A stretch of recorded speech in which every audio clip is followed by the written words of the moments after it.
Okay, so, okay, it is recording. Okay. Okay, there it goes.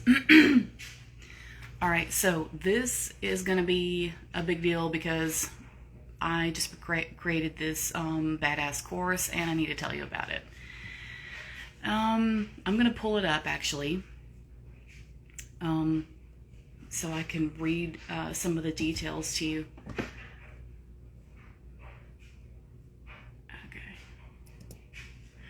So this course is basically going to be for somebody who has made some progress and just wants to go up to the next level. Like, if you have gotten away from the narcissist, you've done some of the work on your own, you are ready to step into a new level of power and self-empowerment and certainty and ready to like take control of your life in different ways, this course is going to be the thing for you. I'm going to read off the topics that I go over in the course. All right. The topics for this course are changing your outer look, because it changes how you feel on the inside, being unapologetic, being sensual, mysterious, not being a pushover, how to make deep eye contact with somebody that's different from just looking at them, how to say things with meaning, how to control your reactions, how not to be desperate for a man's or anyone's attention, how to not be too nice all the time. If you're ready for this, you're going to drop the love and light shit and the radical forgiveness type thing. That is damaging in my humble opinion, and it's not helpful because it teaches you to, instead of examining how you're feeling about being betrayed or what has happened, it teaches you to just brush it under the rug and not address it, it's just like, that's disempowering to me, to be honest. That's just my opinion. Other people will tell you different, but I don't think that, turning the other cheek is, or not having any sense of pursuing justice. I don't think that it's healthy to not try to get some kind of a justice for something. But there's legitimate examples of that in the course. I'm not just talking about just being an asshole. There's real reasons for that. That mostly would apply to people who don't know how to stand up for themselves and don't know how to speak up and don't know how to get somebody to stop abusing them or to start treating them with respect. That's someone who doesn't know how to pursue that or make that happen. That section is for them. Saying what you want to say and daring somebody to do something about it. Just say what you want to say. You know what I mean? Like, there's no reason to sugarcoat shit for people all the time. You can't always do that. Study women in history or mythology who inspire you to go down this path or who represent what you want to be. Because it helps to have some kind of an example set for you that gives you something to gauge, gives you something to focus on. The next section is called Men Are Easy, but it's not necessarily how it sounds. There's more to it than that. Next topic is you discover new things about yourself, which is entirely true.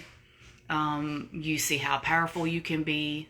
You don't need to be, how to not be overly intimidating or overly boisterous or ostentatious in order to get attention. You don't have to do it that way. There's a classier way to do it.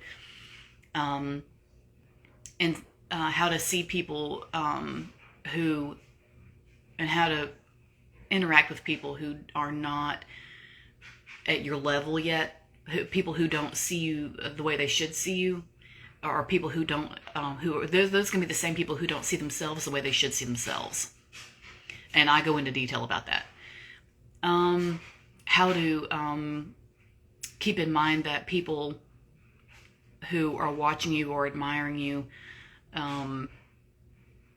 they can be useful to you later on, but it's not in a manipulative or conniving way. This isn't like evil stuff where I'm just teaching you how to be a heartless bitch. You know, it's not like that. It will sound like that to somebody who's still in their programming, but if you read it, that's not really what it is. Study psychology. Learn how to outsmart people who are giving you a hard time and won't cooperate or who are giving you shit.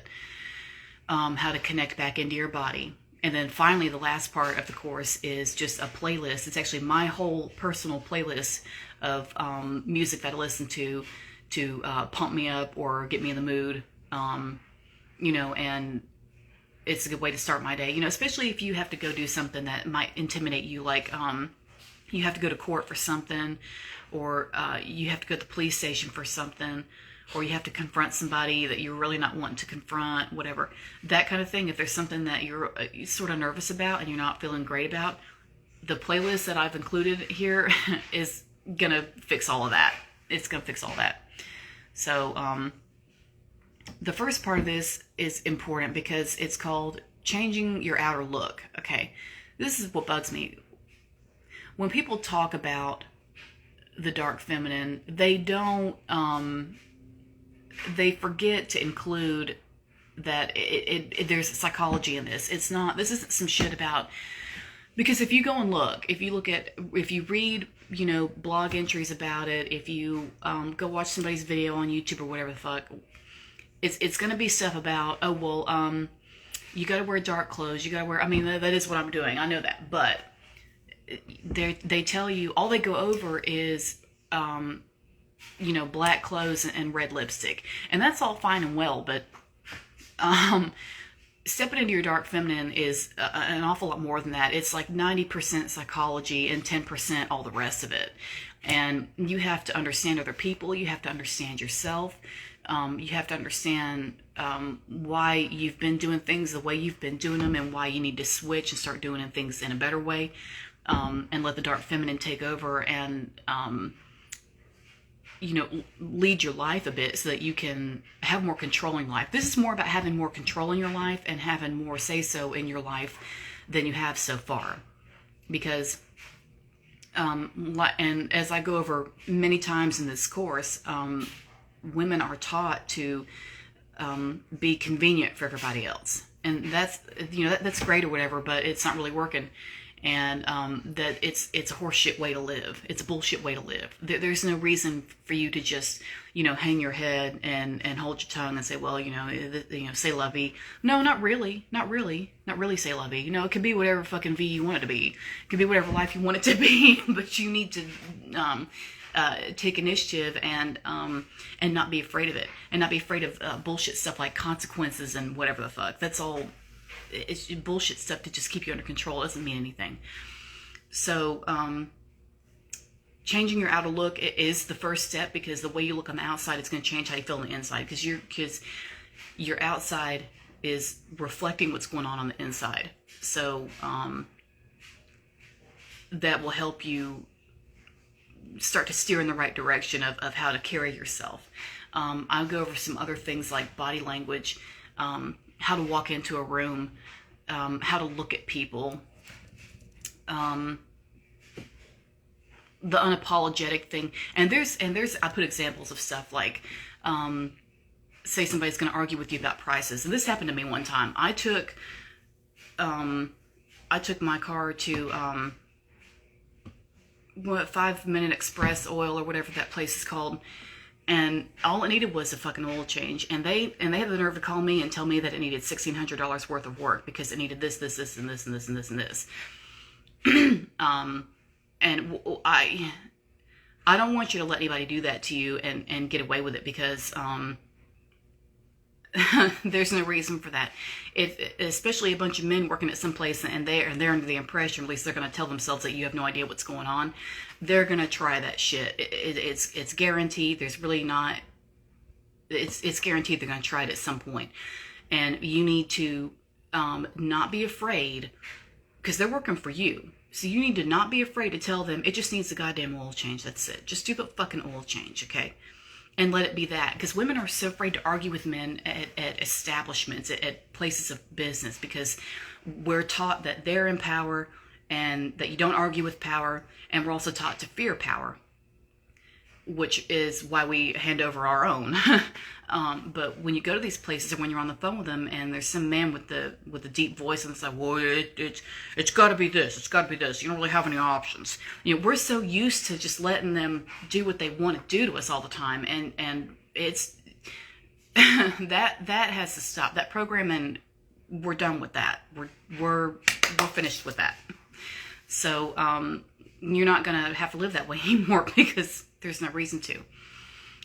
This course almost teaches you how to argue, almost, but not quite. I could do a separate course on how to argue. I am Taurus, so like I don't budge. Like I'm a motherfucker.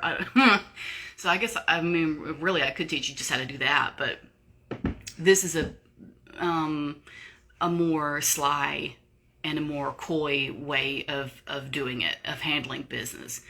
How to haggle prices if you're buying a car, for example. Some clown, wants to charge you $7,000 for some 20-year-old Honda. And you can, but if you pay attention to details like its mileage and shit like that, you can say, well, actually, it's got, 300,000 miles on it. How about $5,000 tops? Like if it's got real good new parts in it or something like that, and brand new tires, and it's real clean on the inside and has been reupholstered and shit like that, and even on a first date, if he says, so what do you bring to the table? And you're just gonna say, well, I built the whole fucking house around the table, so and things like that, just like comebacks, and one thing that helps with this is to watch movies and or listen to music or TV shows, whatever, that have good comebacks and stuff that you would like to be able to use in your daily life. That is something you can watch and remember and just kind of store in your mind. And that way, when you're in a situation where that might become handy, you can just pull that one out and you can just deal that card. Because people need to know not to fuck with you. If you're gonna step into the dark feminine, the point of this is to understand that you are no longer afraid. It's no longer time, or it's not time to be afraid anymore. That's over with in your life. And this new part of your life is not only about not being afraid, but more the point, not being afraid of consequences, so-called consequences. We're always taught, not to piss people off. Well, don't do that. He won't like that. Well, and that's an identity. That is a persona that you take on in all your shit that you do. And once you do that, it's like nothing's going to matter, because you're just going to do what you want with your fucking life. And because I know, you both have sure seen some other people that we've run into and known in our lives who didn't give a shit about consequences, and they did whatever they goddamn well pleased and didn't care. That can be borderline selfish, if you're not careful. But if you're in the dark feminine, you're doing it for different reasons, and it's not just, putting yourself first just for the hell of it. It's not like that. It's different. You have to start seeing yourself in a different way. You have to start seeing yourself as something that is eternal and something that goes on forever. The dark feminine is the void, and I've made a list here of things that equate to that, that you can use to like get your mind in the right place. So the dark femme will help you take anything you want in this life. The thought process behind that is that it draws things in. It draws things in because it's a suction, it's a vacuum, it pulls in. Things are drawn to it. Things can't resist it. It's like a magnet, but it's a magnet that goes into the abyss, into the nothingness, into the eternal. And the dark feminine being the foundation of creation itself, I've made a list of things here that give example to that. Darkness, void, waters of chaos, the amniotic fluid, the ocean, the black hole in the a black hole in the universe, any of them. The unknown, a gray area. A phrase that the French have is l'appel du vide, and it's the call of the void. And that's when something weird happens that you find yourself wanting to do that isn't really characteristic of you. And it'd be something weird like, you know, I've used this example before, but like the French especially will say if you're driving down the road or walking down the road and you have a strange, like just like a minor urge or just like a little idea of jumping off the side of the bridge or driving your car off into a ditch, you know, just to see what happens. That would be l'appel du vide. That's the call of the void. Just like something mysterious that is beckoning you to do something you wouldn't normally do, you know, just weird shit that just kind of takes over for a moment. You are that. You are the call of the void and the void itself. You're like a cat in the dark, and yet you are the darkness. The abyss, the yawning void, or even the yawn itself. Chasm, gorge, cavity, vacuum, gulf, pit, depth. So those are things that you can, you know, envision in your mind, and just like the endlessness of it all. And those things are places where you can, those are places where you can just get lost, you know. And that's the dark feminine. You get in there and you're just like, wow, man, what is this place? You know, and it just goes on forever. There's no end to it.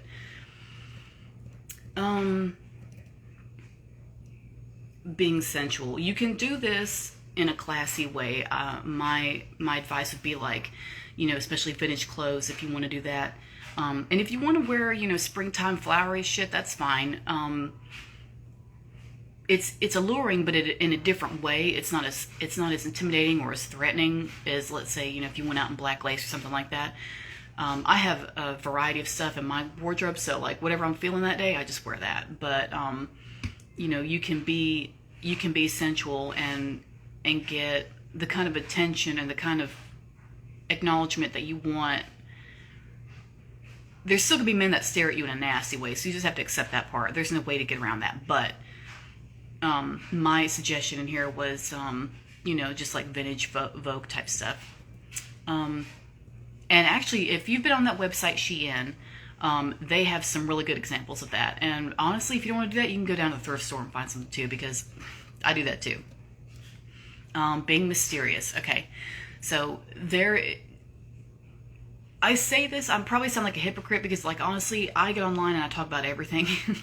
So, like, all my shit's public. I have nothing to hide. So my stuff's public for a reason. Like, there's just, I'm not hiding anything per se, but I mean, there's things about me that I still don't, you know, necessarily put online that only people in person would know about me, to put it in perspective. But if you want people to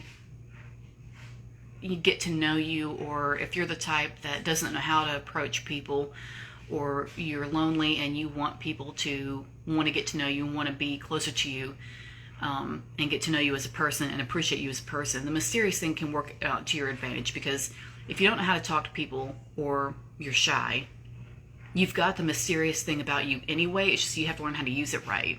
So you take your time in conversation. You know, you don't give long-winded answers, stuff like that. And don't brag a whole lot about things you've done or things you have or whatever.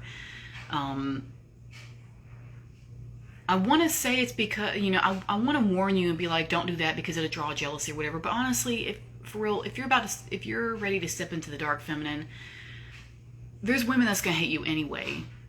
They're going to hate you anyway. And there's no way to get around that, because the ones who aren't ready for that, they fucking hate it. Really, they just hate themselves. It's because they're when you are in your dark feminine, and the ones who aren't there yet, they're not at that level yet, they see you and they're going, that bitch, they are, in witnessing you doing your thing and working your magic, they're seeing a part of themselves that they're too afraid to get in touch with. And they're also seeing something that they think they can't get away with. So them being unsure of themselves and hating themselves, they're just going to, you know, project that shit onto you. They're just going to projectile vomit all that shit on you. because they fucking don't know what else to do. So, the feminine causes a lot of problems for everybody when she doesn't know herself. So that's what happens. Which is why I created the damn course on healing the wounded feminine, because that's a huge step in just accepting yourself and seeing yourself in a better light, and doing things that encouraging you to improve, like invest in your self-improvement or whatever, and understand why you do the things you do and how to start doing better, and how to not hate other women, because there's a lot of that going on and there's no reason for that. Hating some girl for doing some shit that you think you can't do is bullshit. Because number one, y'all's paths aren't the same anyways. There's no reason to hate her for some shit she's doing, because that's not your calling. Her getting her calling for what she's doing in her life wasn't a conference call. The rest of y'all aren't supposed to understand it. So you may as well leave her the fuck alone and just go do your own thing. And if you can't figure that out, you gotta do some soul searching. I mean, that's just the name of the game. But the jealousy is going to come one way or another. But I can say that it would be worse, the more you talk about what you do. If you brag too much, and plus if you brag too much, people won't like you anyway, because you'll be too busy talking about yourself and you won't want to learn about anyone else. You know what I'm saying? We've all seen someone like that. How to not be a pushover. Okay, I could probably write a book on this, like just on this topic, because it's such a big deal.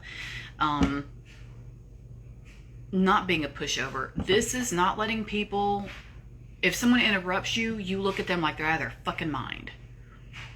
If someone says something rude to you, you look at them like they're out of their fucking mind. If you've watched The Sopranos enough times, you will have a good enough comeback somewhere tucked away in your pocket that you can pull out and use to put them in their place. There's so many examples. I'd have to write a whole essay on this. I'd have to write like a doctorate thing on this, because there's so many ways to go about it. But when someone like disrespects you, or tries to like talk shit to you or whatever, my advice is don't let your emotions get the best of you. Look at them like they're nuts, and then have a sly comeback, and then let it go. You don't want to look like it's going to bother you for the rest of the day or some shit like that. And for God's sake, don't get online and run your mouth about it. And get on there and like saying 2 or 3 things about it, and then like letting it go. Is one thing. But there are people that like will get on Facebook or wherever and just do like paragraphs, and there's just no reason to do that. If you're that easily bothered by some shit, then you're not ready to take on that part of life yet. You know what I mean? So you just have to, that falls into the category of controlling your emotions a bit better. You know what I mean? And controlling your reaction. Because if somebody does some shit to you and you lose your shit, you're the loser, because you're putting yourself on the bottom by losing total control of yourself. Once you get too wrapped up in your emotions and you're like in some frenzy, you lose contact with your prefrontal fucking cortex, and you're not making decisions now. You're just like working from the reptilian brain. So now you're just like foaming at the mouth and breaking shit. You don't want to get to that point. You don't want to be doing that. That's not dark femme. That is just reptilian brain, working on all cylinders, and that's not going to help you get ahead. Because if you want to get ahead, especially in this life, well, women for the past 6,000 years have had to use the skills of outsmarting everyone in order to survive, because all the other powers were stripped away. So if you want to get ahead, you have to learn how to be coy and not let people fuck with you. And if it's bad enough and you want to get them back, or you want to restore balance or whatever, very quietly develop your backup plan, whatever that may be. And I'll leave that to you. I'll leave it to you. Because some people have to do that. Some people want to do that. Fine. I'm not going to micromanage. I'll leave that up to you. Okay, how to make deep eye contact. So, when you're talking to people, you want them, if you're ready to step up, and you're ready to get attention and get people to remember you and respect you, and know who you are, and not forget you, and do what you want if you need something done. Just to get somebody to do what you want, to get somebody to cooperate and be enraptured with you so that you can accomplish something. You know, if there's no other way to do it, if there's no other way to get somebody to take you seriously, you're going to learn how to look at them. And what you do is,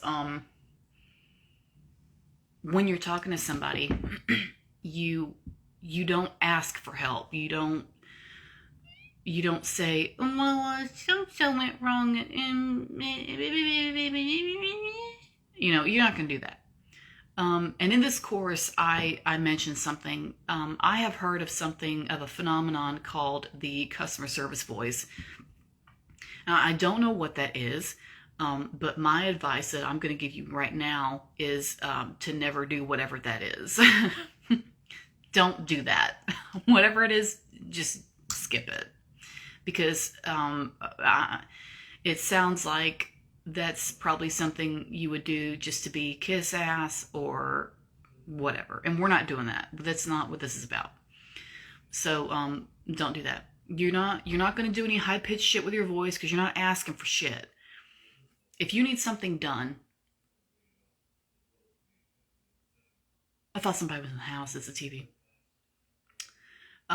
If you want something done, you state what has happened, and you state that the person you're talking to, if you've got your person you want to help you in front of you, you state to that person that you believe that they would be excellent for fixing the situation, whatever it is. You think that they have the skills it takes to remedy the issue, but you don't ask. The feminine isn't here to ask for help. She says, well, this is what needs to get done. Yay or nay? Are you down? If not, move aside. And like I say, shit like this sounds selfish and self-centered and heartless and cold and blah, blah, blah, all the rest of it, to somebody who is still in the fucking programming about, oh, well, you know, we shouldn't be like that. We shouldn't take advantage of people, blah, blah. First of all, let me make one thing clear. Taking advantage of somebody would be, for example,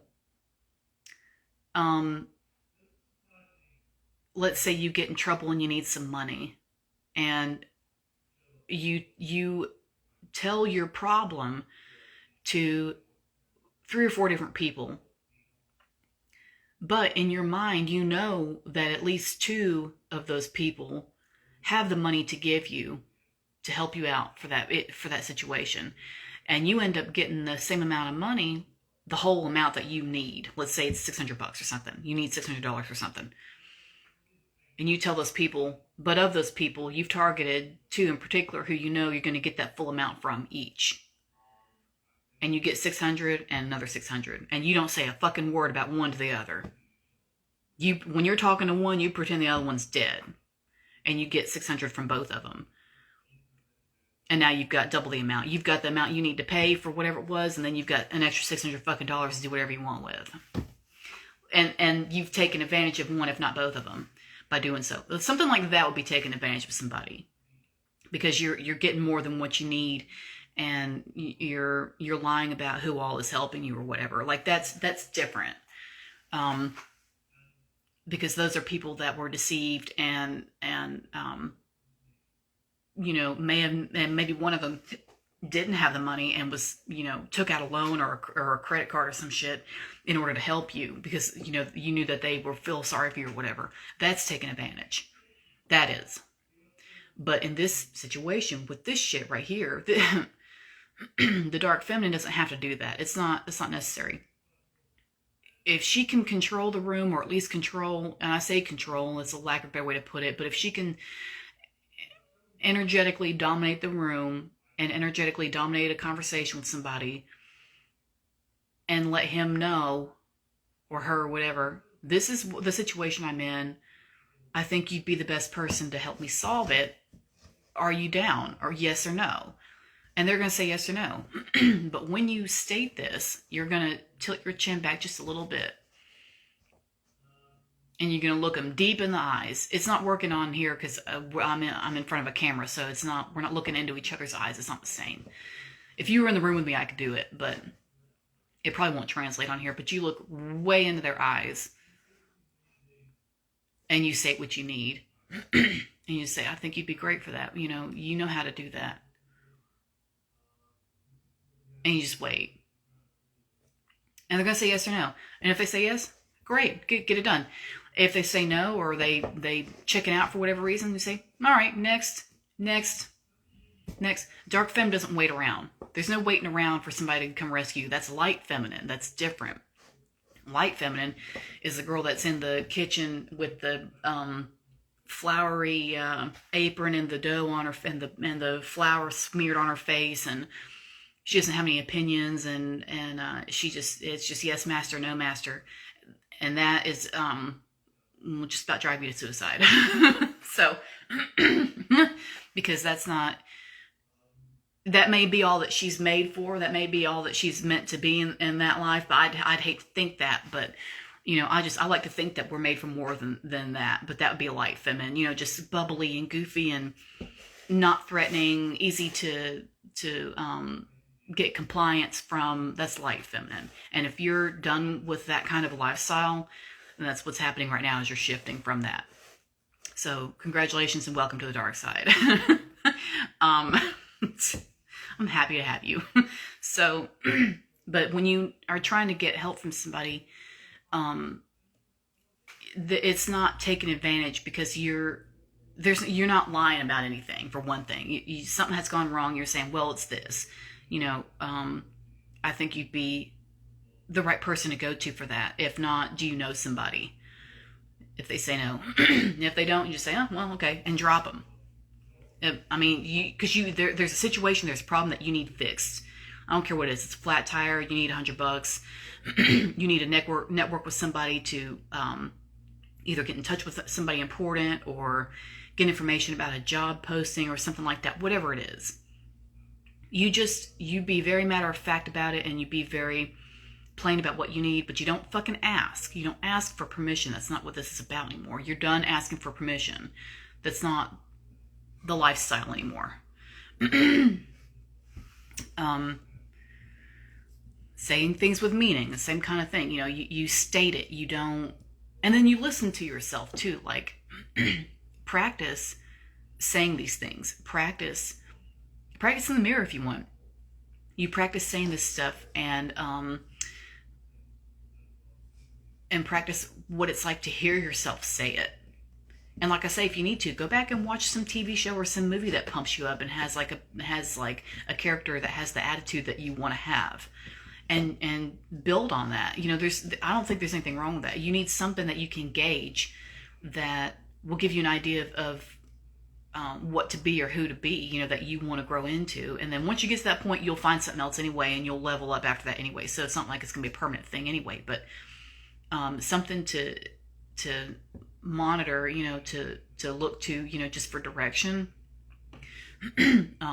or listen to music, whatever, like I said earlier. Controlling your reactions, like I say, don't let yourself get carried away. The moment that and there are times when don't get me wrong, I don't have everything down 100%, because if I did, I wouldn't need mentors and shit like that to guide me to my next level. But there are definitely times when people say shit to me, and I just feel my heart race, and I start getting hot on the inside. I start feeling hot, and I could just think to myself, you know what? I have to decide if Hood Miranda or Healed Miranda is going to respond. Who's going to respond? And I find myself doing that. I'll have to stop and think, what kind of response do I want to have right now? Because I'm real tempted. and I'm faced with that, not every day, but I mean, shit happens, and I have to, and I think to myself, you know what? Nah, this is an opportunity for me to exercise what I've been trying to learn myself, and what I teach myself and what I teach others. This is an opportunity for me to set that example, and that's what I need to do. And then I just do that, because there'd be no use in me, even though the temptation's there, God knows, there'd be no use in me teaching this, and then I turn around and I'm, somebody else. So I do understand what it's like to be caught in the moment, and you just have to think to yourself, okay, which part of me is gonna answer? Because there's a lot of different parts in there. Um, and if there's questions and stuff in the comments, I'm gonna come to it. I gotta get through this because like I suck at breaking my focus. So I'm gonna get to you. I haven't forgotten anybody. Don't be desperate for a man's attention because you don't have to do that. The dark femme doesn't have to do that. She's the void. She's the magnet. She's the eternal. You don't have to be desperate for shit, but especially not a man's attention.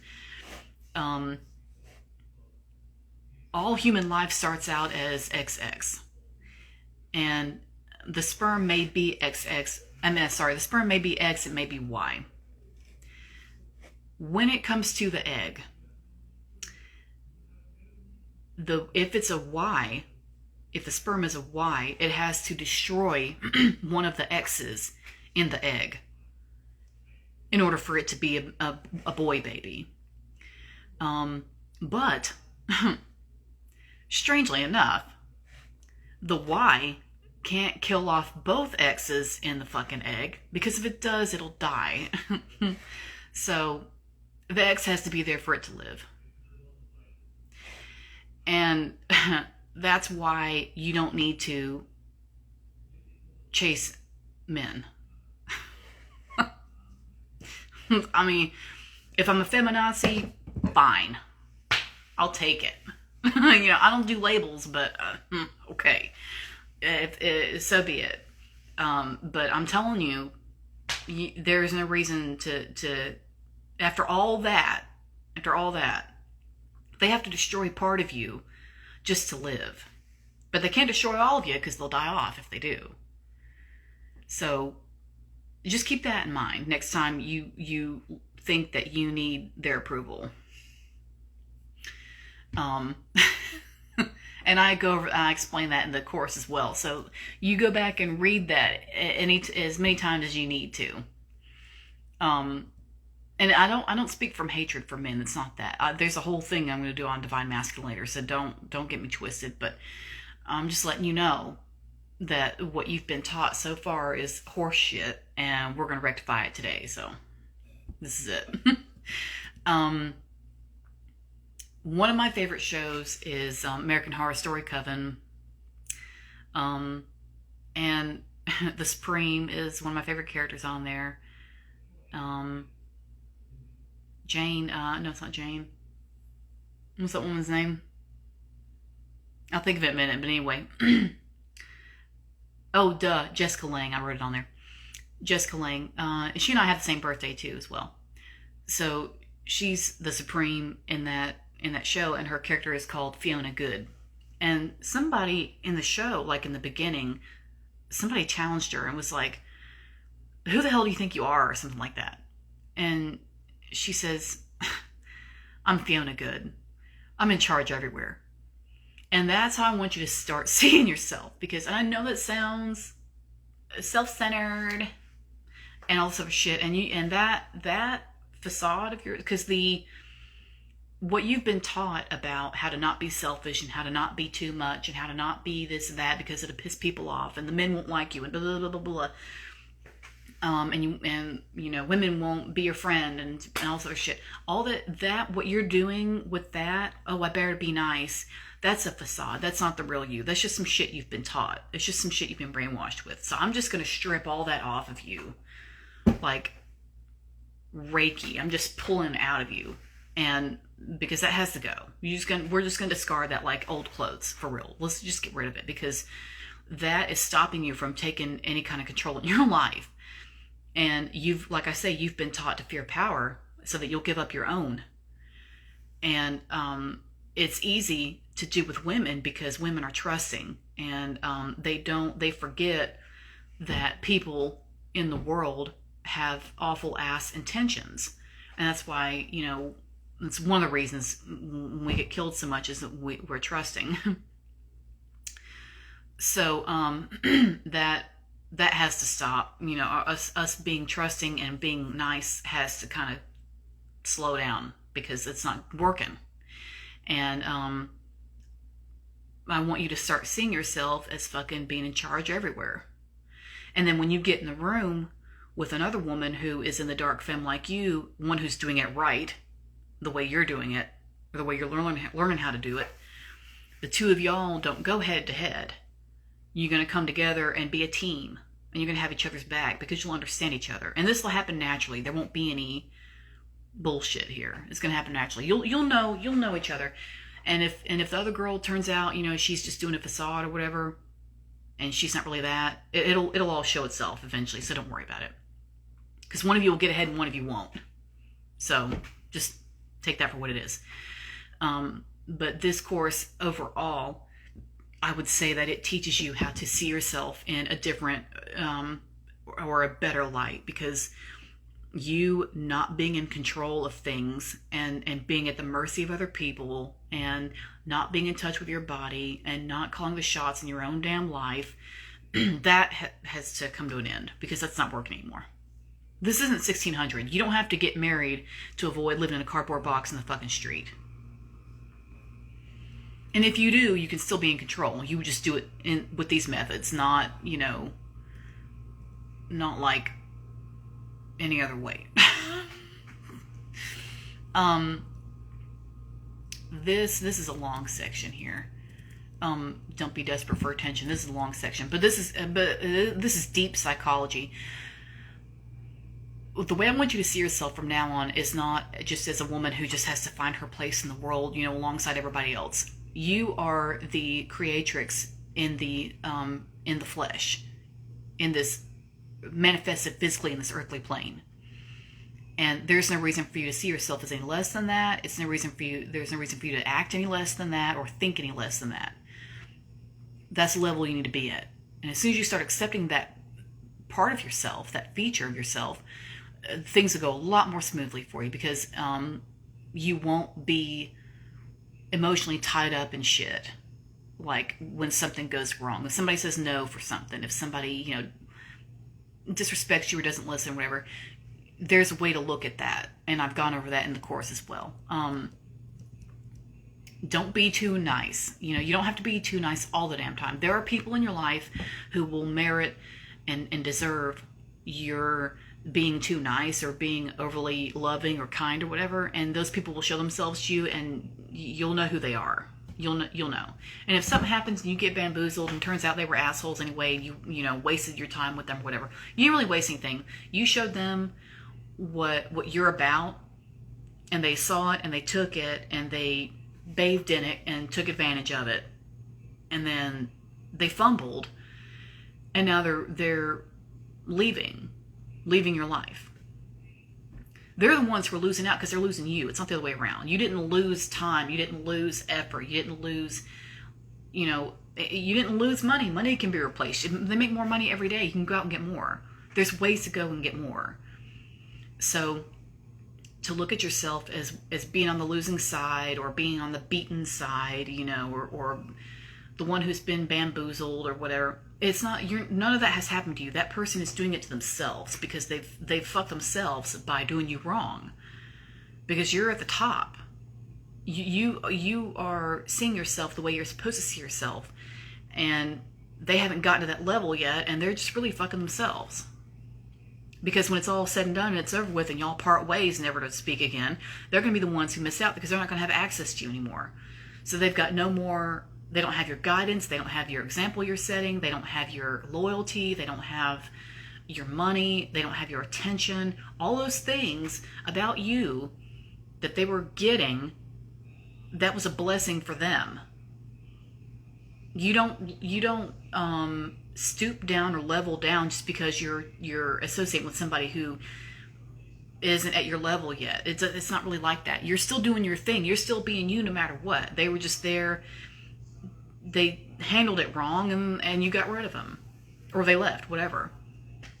La-di-da, you know what I'm saying? Like, so don't look at things as such a lack or such a missing out. I don't care if you married 25 years to somebody and he just he just ruined it.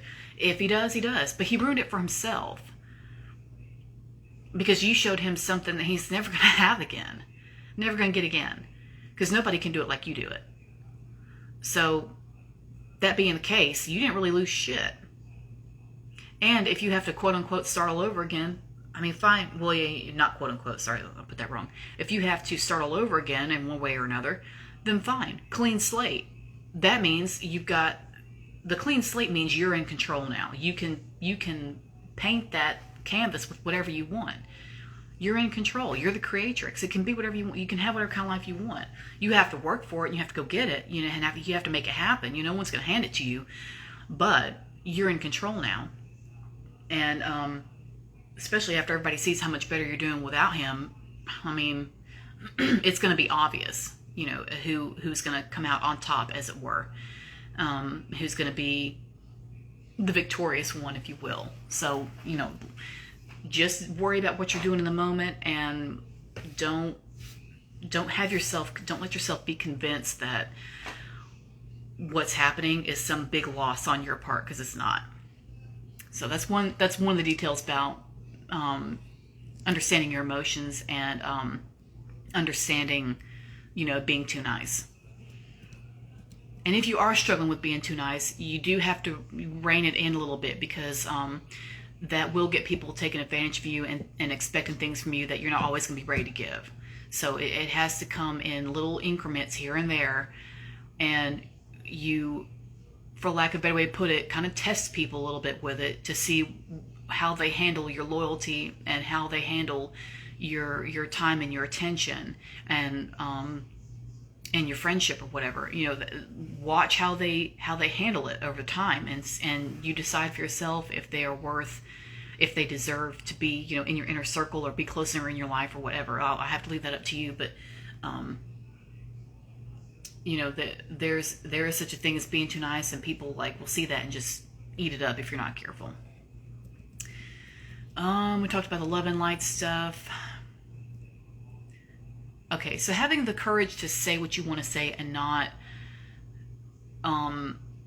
feel bad about it. Because I want you to think back on your life and think about all the people who have said shit to you, who had no business saying what they were saying, whether it was true or not, had no business saying it, really had no reason to be disrespecting you like that, and got away with it. And they just went on, because I can guarantee they go on and live their damn life, la-di-da, like nothing ever happened. When I was in school, especially high school, the kids tortured me in school. Oh my God. So every year, at the beginning of a new year, the kids who tortured me the previous year would act like they'd never seen me before the next year. When I know good and goddamn well they knew who the fuck I was. I know that you know who I am, because you made me want to kill myself last year. So it's like, I know you know my face. And, but they would act like, they had no idea who the fuck I was. And that's somebody who experiences, I don't want you to go that far with it, but that's someone who experiences the joy and the bliss behind not feeling bad about what they say. That's just like an extreme example. I want you to get right in the middle. So this means having comebacks, when people say the wrong shit to you, or when you're speaking in defense for somebody else. As long as you don't, what kind of consequence is there? As long as you don't say something, I think if you threaten to kill somebody, somebody can't call the police on you. You can't threaten to kill somebody, because you can get a charge for that, if you're worried about going to jail or whatever. But if you're prepared in all the ways you need to be prepared, like you've got an alarm system, you've got dogs, you've got guns, you've got anti-theft stuff on your car, you have your ancestors protecting you, you've got some kind of spiritual protection, you've got friends who have your back and who can help you in a bind, if something goes wrong for you. If you've got all that backup in your life, I don't think you have to worry about, speaking your mind to one person. So what? And, especially in public, people are afraid to correct each other in public a lot, strangers. Which is bizarre, because people will go into places of business and talk like shit to employees. like, they'll talk to him like they're never going to see him again, which I don't understand. I want you to have that level of confidence, but for the right reasons. And like I say, that would be standing up for yourself or somebody else. And to not, and if I mean, the worst, if you say something and somebody gets pissed off and does the worst, punches you, follows you home, that's where the consequence comes in, because you're going to be the one fucking delivering it. They shouldn't have followed you home. They shouldn't have punched you. Now you can call the police. If you want to get the police involved, you do whatever it is you do. I'm not getting involved in all that, because I know I got my own ways of dealing with it. But, that's just to speak your mind, and especially with men. Women don't follow people home and kill them. So that's not, you can pretty much say what you want to a woman, and they're just going to cuss you out and like try to ruin your reputation online. That's about the most of them will do, if anything. Men are different, because they will follow you home. And that being the case, like I say, you need to have a gun, and if you don't, you need to have 3 Dobermans or something to greet them when they come through the door or the window. So just be ready. But still, I still advocate for speaking your mind, because there's no reason not to. That, and him following you home, that's not going to be something that happens every week. But it happens enough that, we do have to worry about it. And I don't want you to live your life thinking that you can't say what's on your mind, or you can't give your opinion because, it might piss someone off. If it pisses someone off or it hurts someone's feelings, well, shit, the truth hurts. If you know in your heart of hearts that what you're saying is the truth, and you know that what you're saying is what everybody is witnessing and is too afraid to say, then fucking say it. The Dark Feminine, one of her many jobs here on this planet is to point out things that aren't working anymore, and to crush untruths and crush things that aren't feasible, and to crush fallacies and follies. And that means shit that either isn't true or isn't working, or is bullshittery. That's just her job. That's why women who speak their minds are so damn unpopular, is because they're saying something. They'll point out something everybody else notices, but is too afraid to speak on. Hey, blah, blah, blah, blah, you really shouldn't be doing that. And like one time, I love this story. This was, I don't know, a few years ago, probably 4 or 5 years ago. I was going into Walmart one day in Virginia Beach, and the one on Princess Anne Road, over there by Lynn Haven Parkway, going that way. I was at that Walmart, and there was a guy. I was at the crosswalk, and here's the store here, and they're walking in, and there was some young Navy guy with a 2-year-old boy, struggling so hard to keep up with him behind him, because the man was just bounding down the sidewalk. Fuck the kid, he'll live or die. And the kid was just like struggling to keep up with this pacifier and little shoes slapping the pavement, And I just thought, if you can't, it's a miracle they survive with men. It's a fucking miracle. But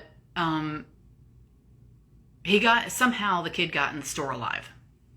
And I went to park my car, and I got in the store, and they were still like milling around in the front for some reason. I don't know what he was doing. Well, he wasn't holding the kid's hand, and I caught him looking for the kid like this. Just, I saw him. He was a few feet away, but for about 3 seconds, he didn't know where that kid was. 3 seconds is all it fucking takes for him to disappear forever, by the way. In case no one's fucking paying attention. But alas. So I witnessed that. And I said, you got to hold their hand. You got to do that. And he said, oh, yeah, I know. Oh. Because they laugh at everything that we say. Especially when we're fucking right about something. Especially when it's about preserving another person's life. We're just funny. We're a joke. So, and he demonstrated that to me.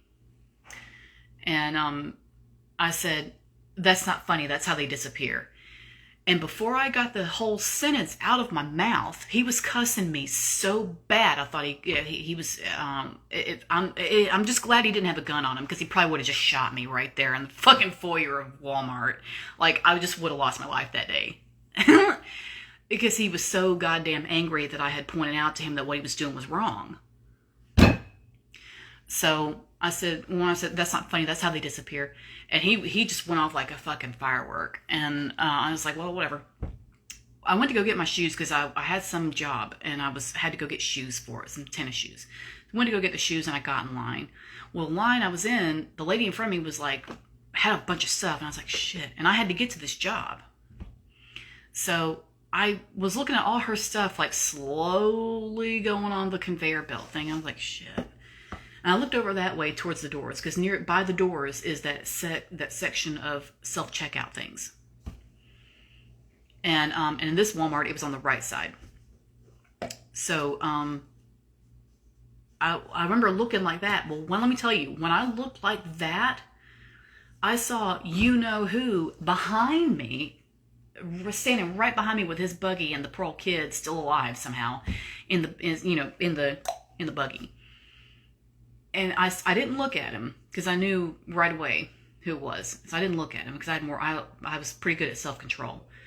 But I looked over at the self-checkout things. I was like, shit. Because I didn't have time. And I was debating on going to the self-checkout and just getting out of there. Well, when I turned, he didn't say anything to me, but I saw the biggest grin on this guy's face. I saw his teeth a mile away. And I was like, shit. This guy's fucking nuts. He's going to tell this story for the next 20 years with as much vigor as the day it happened. And eventually I decided, it was like 5 seconds, then I decided I was going to go to the self-checkout, because I had to get out of there. So I had to go to that job. So I got my fucking shoes and I left. I'm surprised he didn't just follow me home, to be totally honest with you, with as fucking furious as he was about being told that his kid would disappear if he didn't hold his goddamn hand. But that's dark feminine. She tells you shit you don't want to hear. That's her job. And I think if the mother had known the way they looked crossing the street in front of me, and in Virginia Beach, I swear to God, they'll go around you. That is not the place where you want to not be holding a kid's hand. They are fucking nuts, because it's people from everywhere else, so there's no rules. There's no rules. And I've stopped. There was one time I stopped for this old lady at in front of TJ Maxx over there in Fairfield Shopping Center. I stopped at TJ Maxx, and this lady with the, was trying to get in the door, and the fucking guy behind me, and it was an old guy too. I thought, what the hell?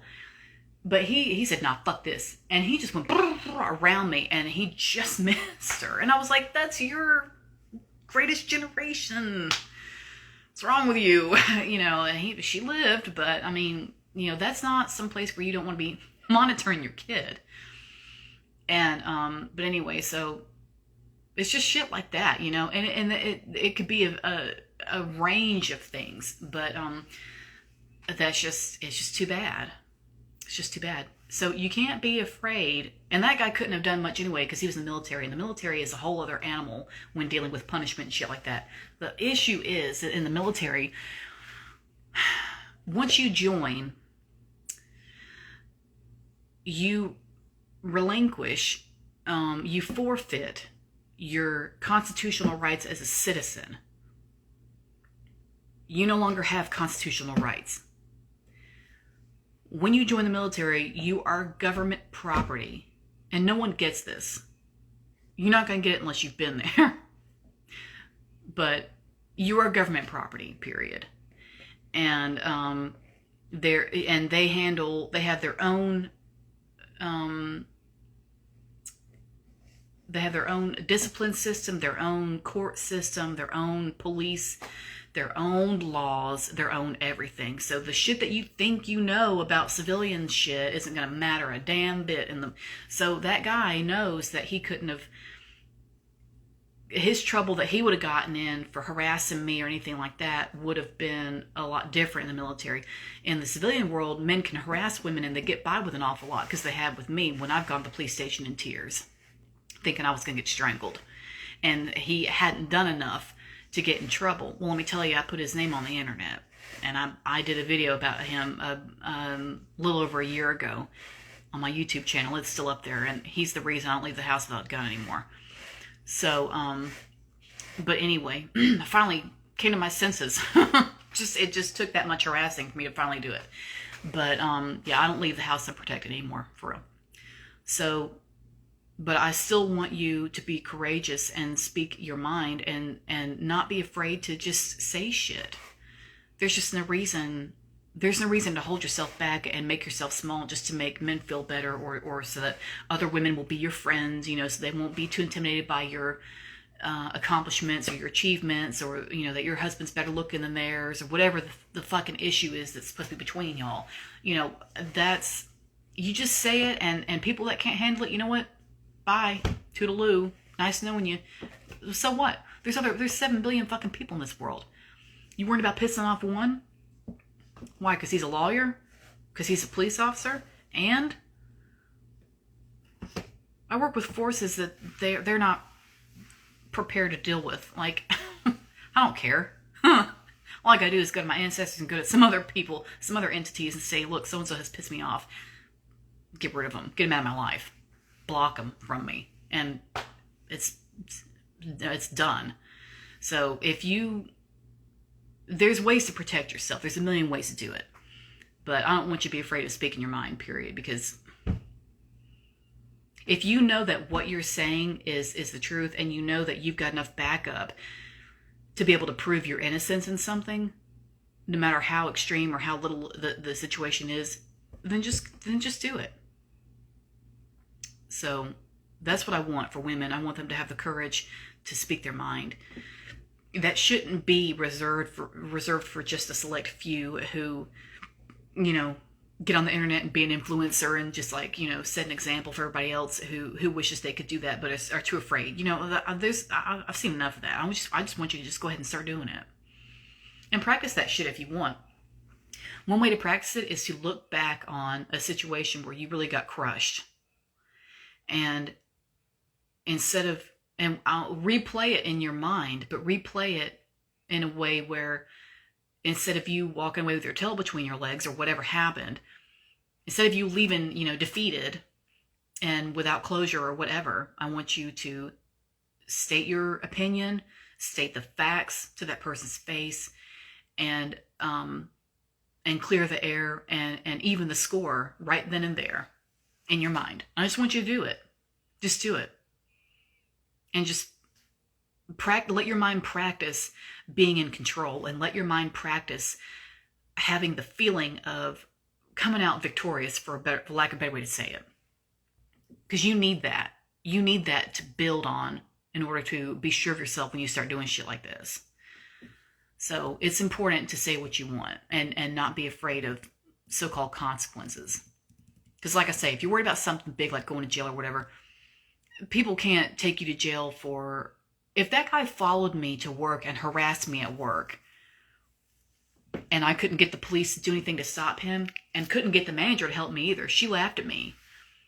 Of course, she's never been followed either, but, she laughed at me and just was like, oh, you poor thing, you poor stupid thing.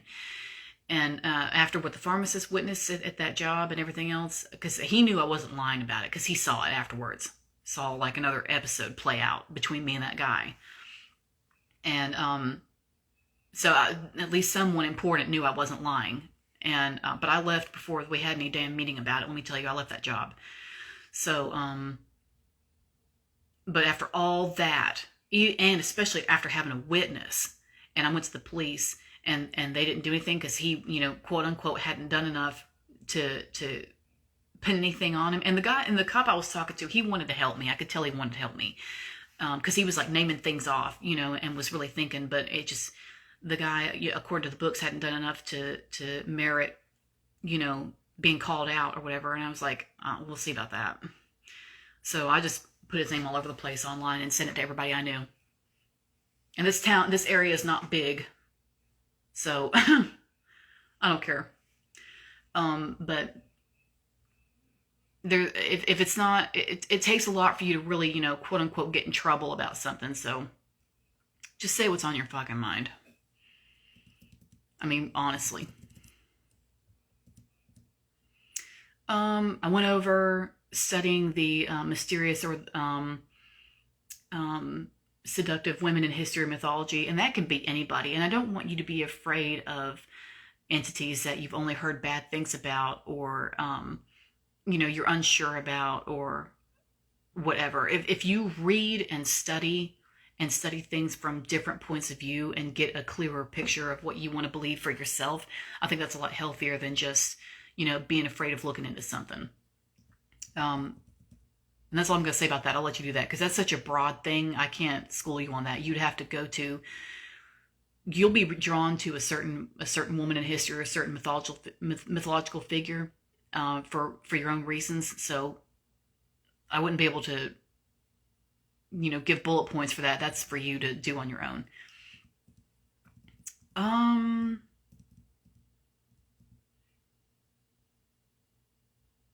And the section for the section that's called Men Are Easy. Okay, so the main the main focus of that is, I want you to understand that asking them, not the asking part because you're not asking, but getting help from them when they're not necessarily getting, between your legs in return does not mean that you've taken advantage of them. You've been taught that if you don't pay them back 10 times what they've done for you, that you're taking advantage of them. That's not necessarily it. If you state to him, well, I've got such and such issue, I think you'd be good at fixing it. If he says yes, and you say, okay, this is what you need to do, blah, blah, blah, that, I need that done. Okay. And he goes and does it. You have not taken advantage of him for the following reasons. He has not ruined his life to save you. He has not gone into $20,000 worth of debt to help you. He has not broken up his family and lost all his friends and lost his house in order to help you. You did not lie to him about what you needed. You have not destroyed his livelihood by getting a favor from him. If you can check these boxes, you've not taken advantage of this guy. Him being willing to help you with something just for the sake of being kind to you and just helping you survive in life, it does not necessarily merit payback. I don't see how it does, because the gift that he's getting in return for helping you is being a part of your life, being in your presence, and helping you doing something for you, or helping you with something that is going to help you advance or succeed or continue living and thrive and things like that. That's the gift that he gets. And being in your circle, at least for that time, that's what gets bestowed upon him. That's it. He did a favor for you. He moved a fucking couch from the store to your house because you didn't have a pickup truck. Okay, fine. He loaned you $40 because you needed it for something. Okay, fine. It's $40 fucking dollars. So what? He knows somebody who can help you out with something, or can network with you for something, or you need to get in touch with somebody. He's the only person who's close to him, so you get through him. Okay, fine. You see what I mean? Like, the things that you're needing from people and the things that you're trying to get from people to accomplish something are not things that merit, number one, you're feeling guilty about it, and two, don't merit having to pay them back by the truckloads just because they've done one kind thing for you. You don't have to do that. Just take the blessing as it is, accept it, absorb it into your being, absorb the goodness, and have the gratitude for it, but don't tear yourself up about it. It's not like that. Just be glad it happened and just accept it for what it is. And when it's done, you part ways, and that's it. Which is what should have happened between me and that guy that followed me at work. But he wouldn't leave me the fuck alone, and things just went downhill. But I tried to just accept him, being nice enough to work on the car and fix one little thing, which after he did it, I realized I could have done myself. But it's a small thing that you're asking most of the time. It's not like you need somebody to pay off the rest of your house or something. It's just one favor. So don't feel bad about saying, don't feel bad about bringing it up, and certainly don't feel bad if they agree to it and are nice to you. And guess what? If he does all that thinking he's going to get something in return and starts talking about you dropping your pants afterwards or whatever, you tell him to go to hell and get out. And get out of your fucking life. And you block him, block his fucking number, tell his wife what he's done, or whoever's close to him, whichever women are close to him, let them know what he's about, because if he's trying it with you, he's tried it with others. You're not the only one. So make sure people know, and then block his ass and be done with him. He shouldn't have done that. He shouldn't have done that. There's consequences. When you fuck with a dark feminine and you do the wrong thing and you try to hurt her or take advantage of her or lie to her or injure her in any way like that, do anything injurious to her, there's consequences for that. You can't just go into the void and fuck around and not find out. Like, I don't understand. They can't get it through their heads, but it's like that's the consequences people need to worry about, is dealing with you and taking advantage of you and fucking you over. That's the consequences. Not you speaking your mind and somebody getting their fucking feelings hurt. Oh well, boo-hoo. You see what I'm saying? Like, I want you to be in control of your life, and I want you to see yourself as what you really are, and this is what it takes, is this kind of programming. Like I've said, this kind of shit sounds selfish and self-centered and mean and cruel and cold-hearted and blah, blah, blah, to most women, because we've been taught to not see ourselves this way. We've been taught to, tone it down, because the world needs toned down. The world doesn't like powerful women because they're usually lonely, and they don't have a lot of people that are close to them because they can't trust anybody, and they don't keep men around because they don't know what to do with them. Men don't know what to do with them, and most women are afraid of them and try to talk shit about them. So it's like, being that way, being in the dark feminine, it can be lonely at the top, but shit, it's lonely at the bottom too. So it's whatever. It's not going to be that different in a lot of ways. You're not always going to have this entourage with you, palling around with you all the time, but at least you'll be, you'll stand by your word, and you'll be known for saying what it really is, and you'll be known for your honesty and your integrity, if nothing else. So at least I have that. You know what I mean? So that's one way to look at it. But I don't want you to see yourself as taking advantage of somebody or using somebody or being cruel to somebody just because you got him to do something for you. You know what I mean? Like, it's not ruining his life. He's still going to go home and eat whatever his wife cooks and whatever he does in the evenings, play video games or whatever, and go to bed. Like, his life has not changed because he helped you do one thing. Fix the refrigerator or some shit like that. You know what I mean? Because so many women are afraid to just ask for help. And that's due to the bad reaction we got at Women's Lib, where we said we didn't want to be treated as property anymore. And they said, okay, so you're not my property anymore, but I'll be goddamned if I ever help you again. And now you're seeing like the third generation of backlash of that. So there's always something coming at us, but you just have to keep evolving. Okay, discovering new things about yourself. So this is huge because you are stepping into a new level of yourself that you've never tasted before. And this level is a level that you have to hit if you want to run your own damn life, and if you want to be in charge of what goes on with you. You'll have an even better sense of this if you run your own business or whatever, and you really don't have anybody to answer to. That's the best part. Like, that's the best. It really is. Because when you go to work and you have a manager telling you what to do or whatever, or a lot of rules you have to follow, that kind of like douses it, you know what I mean? But you discover new things about yourself, like you see your programming and what you've been taught and how it has hurt you, and the programming you've been given that is really meant to just benefit other people and not you. and how that is so rampant throughout the world. And as things change, the hatred towards women is growing by the minute. And that is only going to end in us splitting farther and farther apart.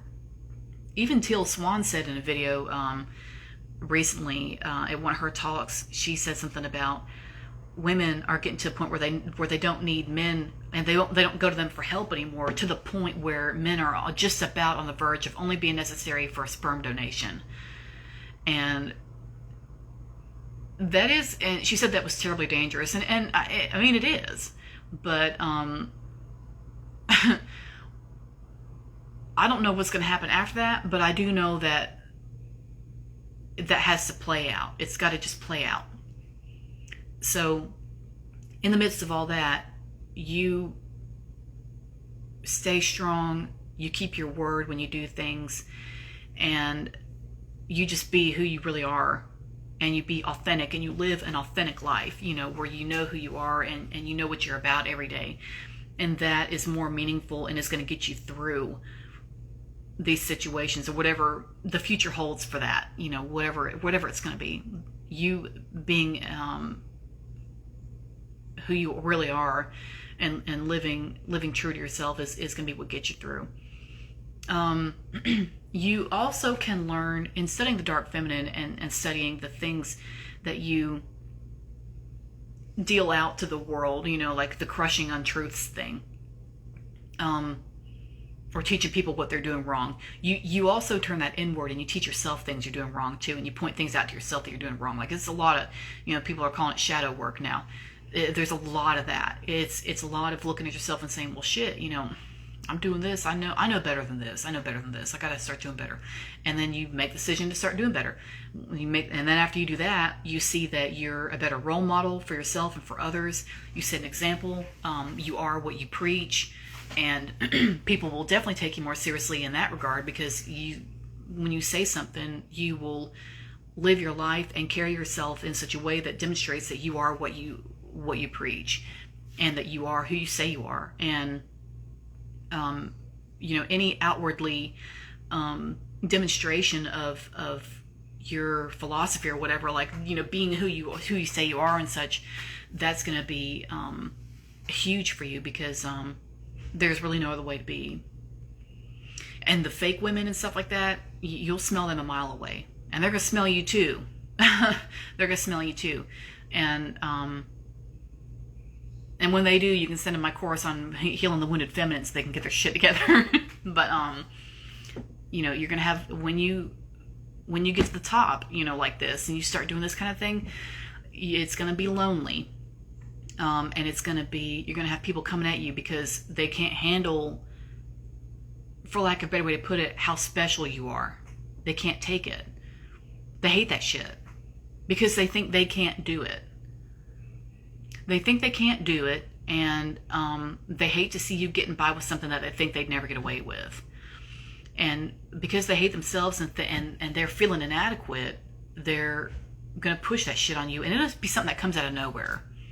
There was this girl who I thought was a friend of mine that I'd gotten to know a few years ago, and she got pretty close with me, and she was good about it. She was good with it. Getting close to me. She's very good at that. And she finally couldn't uphold the facade any longer, and ran her mouth, and it got back to me. And at first I didn't believe it. I was like, no. But I had enough proof that I really couldn't ignore it any longer, and I felt awful, because I thought, well, shit, all this time. And this has happened more than once, but only like a small handful of times this has happened, but it has happened.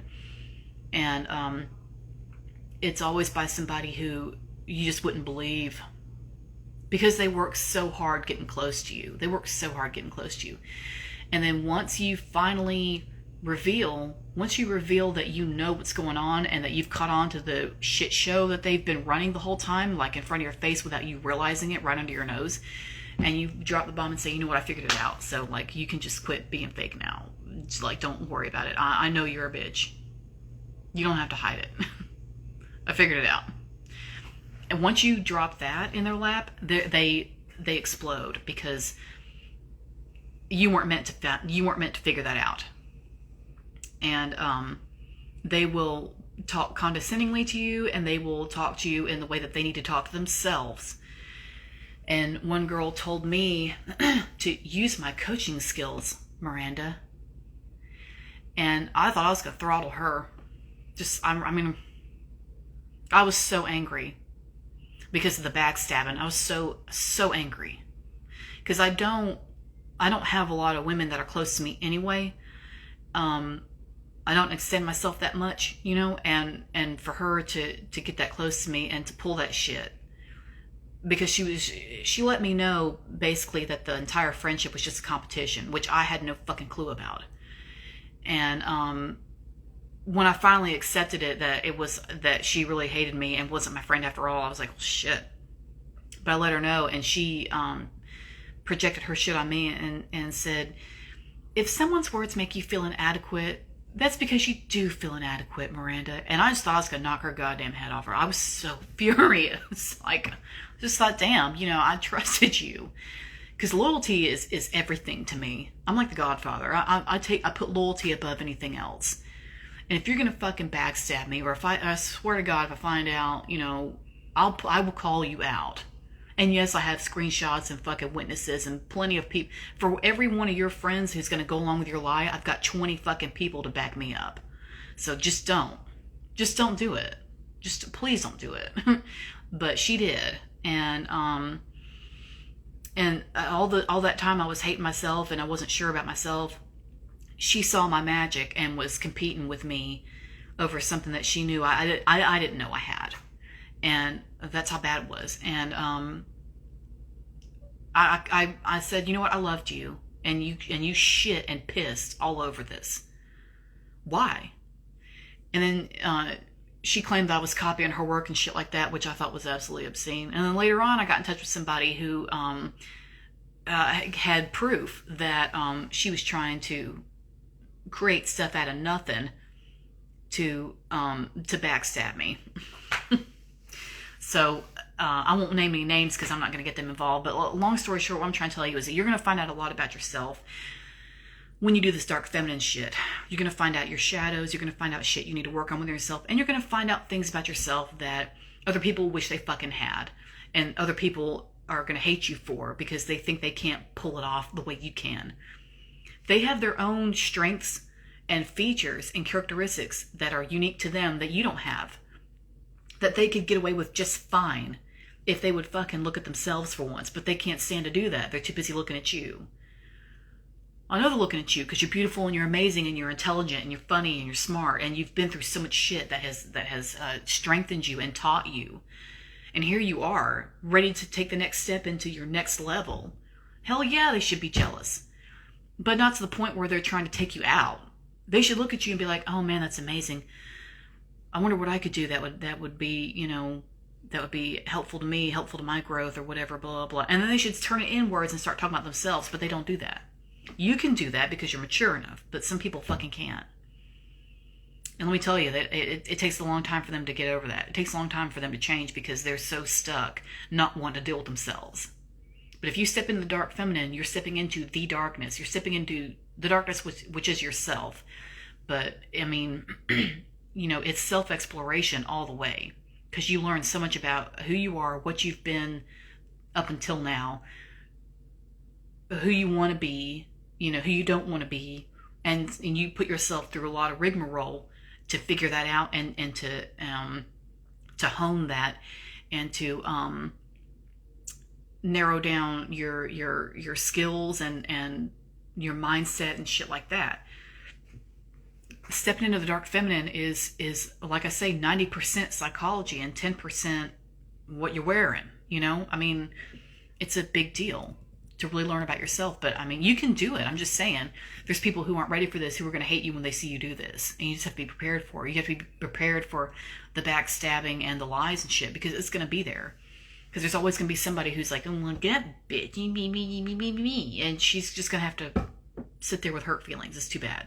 You can't save everybody. I know I say I'm a women's empowerment coach, and it's unusual for me to say, well, her feelings are just hurt, fuck her. But I can't help everybody. I wish I could, that'd be cool, but I can't. If you're going to work with me, you have to be ready for this shit. You've got to be ready, and you've got to take it seriously, because I have to take it seriously. So, you know what I mean? Like, you have to be ready for higher standards, and you have to be ready to expect better from yourself, and to set a better example for yourself. Forget everybody else, that's secondary, but to set a good example for yourself. Like, you set a goal for yourself and you reach it and you're like, well, yeah, I can do that. Well, that's amazing. I did that. That's cool. I wonder what else I could do. So you've set an example for yourself now. You've reached a level that you didn't think you could reach. And so now you've got that.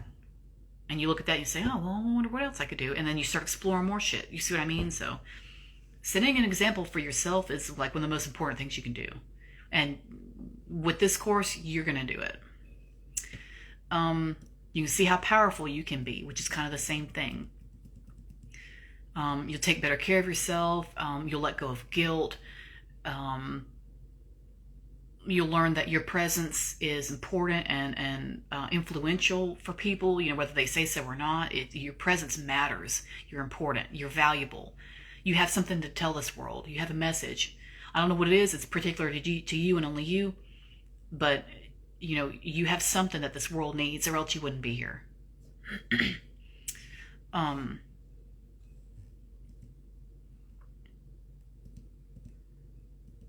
else? Not to be overly intimidating. So there's a fine line here. Like, especially when you're wearing clothes and stuff, you don't have to have, if you're not going for this, if you're going for, let's say, classic dark, it would just be, you wouldn't have like all the chains and stuff, unless you're going to that kind of a party. Then do that. But if you're not, if you're going to the bank, it's different. One little thing, like a little bit of black lace on your dress or something. And it doesn't have to be black. It can be navy blue. It can be burgundy. It can be purple. Any of those dark colors. Because people always say, well, you gotta wear black. Black is good, but it's not, you don't always have to wear black. You can wear bright red if you want. It doesn't matter. And wear dark red lipstick, so what? Colors and stuff, it matters to an extent, but not like, that's not all of it. That's not all that there is. And people, when they look at you, they're going to think that what you're doing is 90% about how you look. It's not. Their conscious mind takes it in as how you look. Their subconscious mind is going to pick up on all the other things you do. Your body language, how you talk, the tone in your voice, how you look at people, how you walk, how you stand when you're talking to somebody. When you're talking to somebody, you face, both your feet face them. And like I say, you can tilt your head back a little bit too, just a tiny bit. And because if you're down like this is like you're asking, or you're submissive. You don't want to be. We're not doing submissive anymore. It's, I'm listening to you, but I'm also running the show. You know what I mean? Like, if you're gonna take control of the conversation, it's what you gotta do. Or if you need to get your point across about something, or you need somebody to take you seriously, like the police or somebody, you have to do things like that. You get people to listen to you and take you seriously for something, especially if you need help or need somebody to understand that you're telling the truth about something. If you're speaking up for your innocence or whatever, it's important things. You know what I mean? Like, not just bullshit stuff. But that comes in handy when you need to communicate that you're serious about what you're saying. You're not begging for attention. You know what I mean? Like, you don't have to do that. When you walk around, you look people in the eye, and then you look away. You know what I mean? And when you walk around in public, you don't give them that big goofy smile. Don't do that. You don't have to do that. You don't have to be nice and have some big American smile for every single person you meet. That's fine. I mean, if you're at home with your relatives or whatever, and they've come in from out of town or whatever to come visit or something, like, yeah. Or you're at a party where it's just you and your friends and people that really know you, then yeah. But if you're out in public and you want people to respect you and take you seriously and to remember you, and to remember you as someone that they should respect and not fuck around with, I wouldn't do the shit-eating grin for every single face you see. I wouldn't do that, because that gives off the too nice vibes. And as much as I'd like for us to be allowed to be nice and not get consequences for it, there are consequences, because, of course, men will take it the wrong way, and shit like that. And women who should be taking notes from you will think that they don't have to. I'm just going to say it. I'm just going to say it. They should probably be taking notes from you. They should probably be, taking some pointers from you, and watching the example you're setting. And instead they think that you're nice, you're going to be easy to push around, and they can get information from you about your life, so they can go and run and tell all their fucking friends. If you've got that inviting big ass grin on your face, if you don't look that way, they're going to be like, oh, I better not fuck with her. And that's going to help you. That's going to protect you. And then when you want to get close to somebody, you can let them know, that you're open, and that you're friendly, and, you're not all sticks and stones. You know what I'm saying? Like, there's times when you're going to know who deserves that soft side of you. Not everybody. So you have to know how to have that guard up a little bit, because the dark femme isn't here to be everybody's friend. She's here to set things right, set things straight, and the people who have earned her blessings will get them in good time. Because when they do get those blessings, it's tenfold, and we know that. But in good time, we'll see who gets to have that, right? And that's what that's about. Let me see. I'm trying to think if there's anything I haven't got. Studying psychology. So I think everybody should kind of do this anyway. One of my little ideas is that I think high school students should be made to study child psychology, because I think it'll help them understand themselves, and I think it'll help them understand their own children, because they're going to turn around and have them. And so I think that kind of thing should be sort of mandatory anyway. But American school system is utter shite, and we'd have to have a revolution to fix it. But I would suggest, what the hell is in my eye? I would suggest studying psychology, and you don't have to get a bachelor's in it. It's not that. But I just mean basic stuff. If you want to study people's body language, if you want to study handwriting analysis, if you want to study different, diagnoses, narcissist, sociopath, whatever. And learn about stuff like that, whatever. Learn about how people do in conversations, and stuff about their facial expressions or whatever. All that kind of stuff can be helpful to help you predict things, and work with things that are thrown your way. When people have like weird reactions to things or something, if you know a little bit of psychology, you can work with that a bit better, to where you're letting them know that you're not the enemy. You're just trying to get information, just trying to get questions answered, or something like that, whatever the situation is. You don't have to, you're not trying to declare war on anybody, you know what I mean? Because people get like defensive and shit. And when you're not there for that, you're just trying to do something else. You're trying to get something accomplished or whatever, you know what I mean? So studying psychology really helps. You'll understand other people, and more importantly, you'll understand yourself. So that's a huge part of it. Understanding the mind, because the mind is endless, just like the dark feminine void of the universe, the black hole, the ocean, the night sky. It just goes on forever, and the mind goes on forever. There's no end to what could be in there. So it's similar in that way, just like diving into the depths.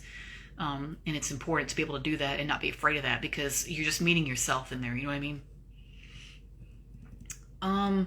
And that will help you to learn how to sort of outsmart people. And this can be for your survival, and this can be used for good. Outsmarting somebody, or outwitting somebody, or moving faster than somebody else to get something, to get around something, or get to the end goal before somebody else gets to it, or whatever. That's not always conniving and cruel and heartless and whatever else. That's not always it. That can be used for your survival. It can be used to protect you, or your family, or your children. There's times and places for things like outsmarting somebody. So don't let that scare you and make you think, oh, well, I can't do that. That's not nice. No. Dark feminine's not here to be nice. Light feminine, yes, but this ain't it. This is important. Okay, getting back into your body. So the body is the temple, and you can do whatever you want with it. You can decorate it. You can do whatever you want with it because you live inside it. Number one, its purpose is for you to live in it, and for it to house the divine feminine. Secondly, is to do things that feel good. Obviously eating your favorite foods, whatever, wearing good fabrics, whatever. And then third is to get you around, and so you can do things right in this world. And and of course, having babies if you're going to do that. So that it's you have to protect it.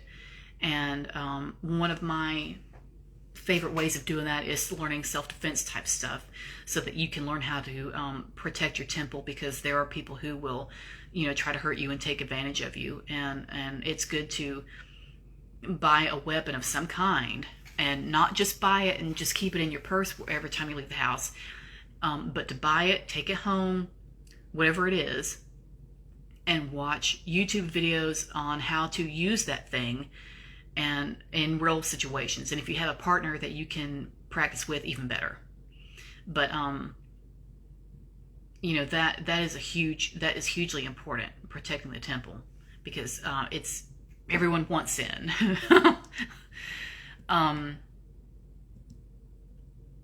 Your body belongs to you because you're the one living in it, so it belongs to you. Any man that accidentally, touches your ass, your chest, or something in public, it's not an accident. It's not an accident. In this case, I would say you can have whatever reaction you want to have. Actually, to be honest with you, this is different because this is self-defense. This is self-defense. This isn't just somebody like hurling an insult at you. This is somebody touching you when they shouldn't. It's different. If you want to start screaming at him, but he never does it again. You can handle that however you want.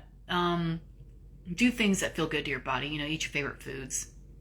Take a good salt bath. Do some yoga or something, or snuggle up, or whatever, and watch your favorite show. You know what I'm saying? Like, treat it good. You know what I mean? Wear whatever you want, and anyone who looks at you the wrong way gets the death stare.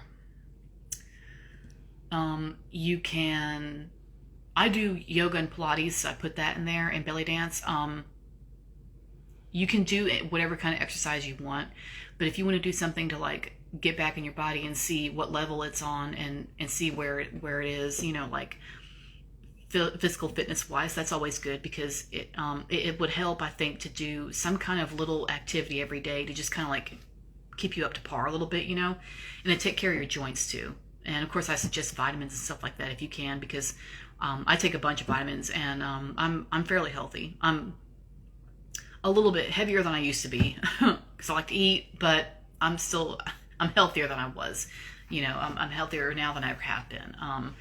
And I just assign that to making better choices and having self-discipline, which is hard to do some days. Some days I really don't feel like doing anything, but I do it anyway because I'm like, no, you know what? Because I have a goal, I want to reach it, and the only way I'm going to reach it is if I do this. So, and then I have myself to thank later. So it's like, it's worth it. You know what I mean?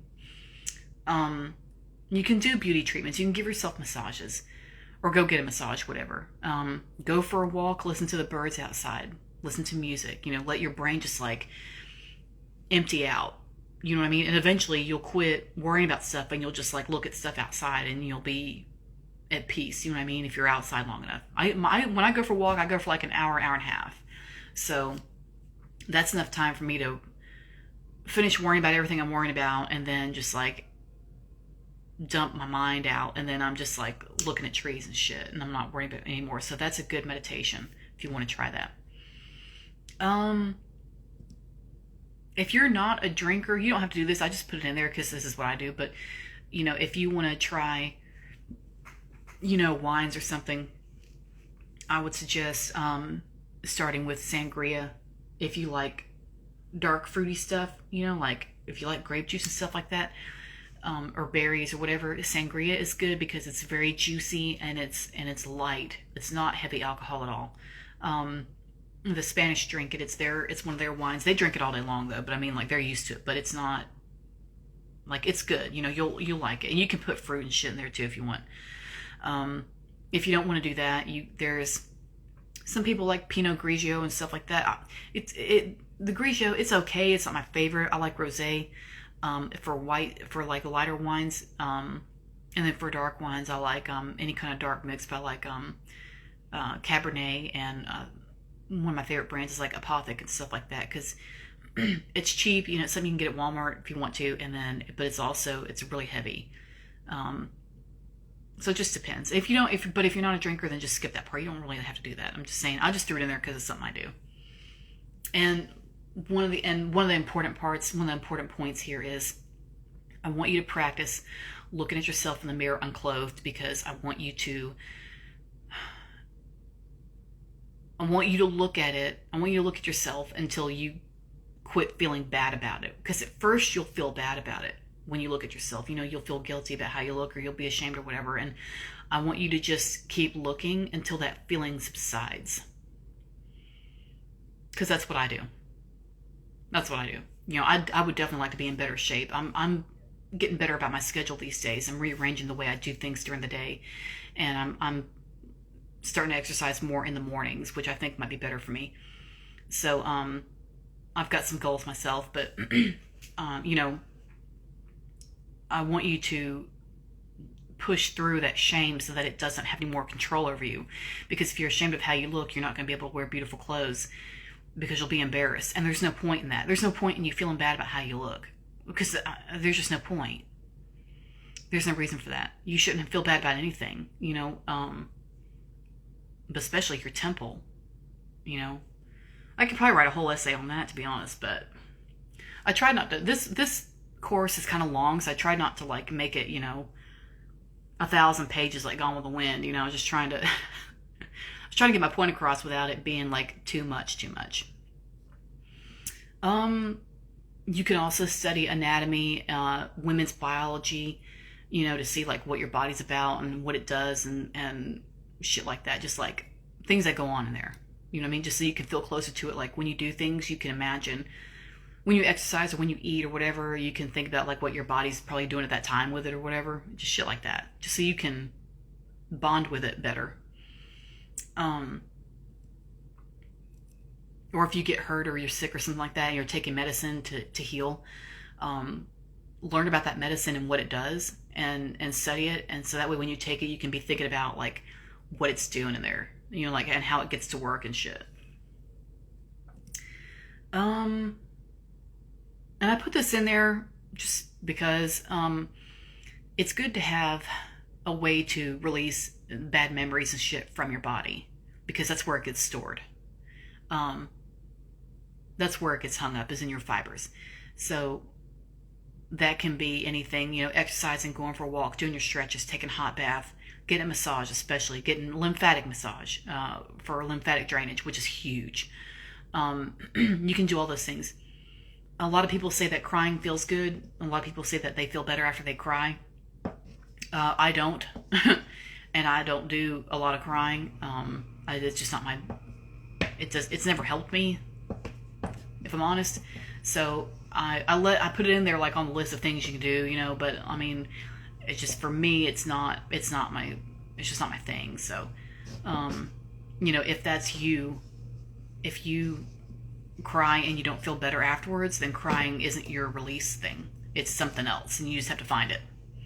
So that's why I always encourage like moving your body around, or get in touch with your body in different ways, because your release is in some other method, most likely. Whenever the jealousy, and then finally the last thing was like my playlist, and then like I did a little paragraph at the bottom, just talking about the course. So, but that's it. That's pretty much the self-paced course. Wow, an hour and 44 minutes. Sorry, I didn't know I was going that long. Usually I'm not that long.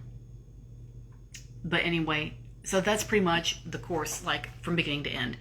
And the reason I did this is because I think it's fair to teach women how to step into this part of themselves, because like I say, we're taught to we're taught that we're not really in control of our lives, and we're taught that we're not going to be the one who calls the shots, that everyone else around us is, and that's bullshit.